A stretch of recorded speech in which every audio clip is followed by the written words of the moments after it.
നമസ്കാരം. മുതിർന്ന കോൺഗ്രസ് നേതാവായ തെന്നല ബാലകൃഷ്ണപിള്ള അന്തരിച്ചു. 95 വയസ്സായിരുന്നു അദ്ദേഹത്തിന്.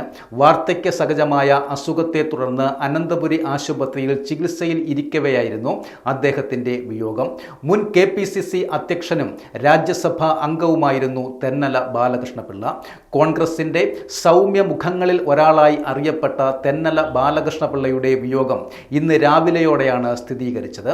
1998 സ്ഥാനമൊഴിഞ്ഞ വയലാർ രവിക്ക് പകരമായാണ് തെന്നല ആദ്യമായി KPCC അധ്യക്ഷ പദവിയിലേക്ക് എത്തുന്നത്. ശൂരനാട് തെന്നല വീട്ടിൽ N ഗോവിന്ദപിള്ളയുടെയും ഈശ്വരി അമ്മയുടെയും മകനായി 1931 മാർച്ച് 11 ജനിച്ച തെന്നലയുടെ രാഷ്ട്രീയ ജീവിതം തുടങ്ങുന്നത് ശൂരനാട് വാർഡ് കമ്മിറ്റി പ്രസിഡന്റായാണ്. പിന്നീട് അദ്ദേഹം കുന്നത്തൂർ ബ്ലോക്ക് കോൺഗ്രസ് കമ്മിറ്റിയുടെയും ശൂരനാട് മണ്ഡലം കോൺഗ്രസ് കമ്മിറ്റിയുടെയും പ്രസിഡന്റായും പ്രവർത്തിക്കുകയും കൊല്ലം DCCയുടെ പ്രസിഡന്റായി തിരഞ്ഞെടുക്കപ്പെടുകയുമായിരുന്നു. 2001 വലിയ ഭൂരിപക്ഷത്തോടെ UDF അധികാരത്തിലെത്തുമ്പോൾ തെന്നല ബാലകൃഷ്ണപിള്ളയായിരുന്നു KPCC പ്രസിഡന്റ്. 1977 1982 അടൂരിൽ നിന്ന് നിയമസഭാ അംഗമായി. 1967 1980 1987 വർഷങ്ങളിൽ നടന്ന നിയമസഭാ തെരഞ്ഞെടുപ്പിൽ അടൂരിൽ നിന്ന് അദ്ദേഹം മത്സരിച്ചുവെങ്കിലും പരാജയപ്പെട്ടു.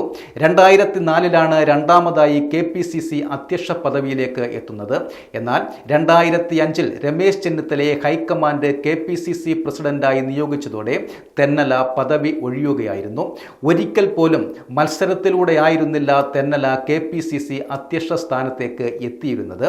പ്രത്യക്ഷത്തിൽ K കരുണാകരൻ നേതൃത്വം നൽകിയ I ഗ്രൂപ്പിൻ്റെ ഭാഗമായിരുന്നുവെങ്കിലും A ഗ്രൂപ്പിനും സ്വീകാര്യനായിരുന്നു അദ്ദേഹം. ആന്റണിയെയും കരുണാകരനെയും ഒരുമിച്ച് കൊണ്ടുപോകുന്നതിലെ തെന്നല ബാലകൃഷ്ണപിള്ളയുടെ നയചാതുര്യം ഏറെ ശ്രദ്ധേയമായിരുന്നു.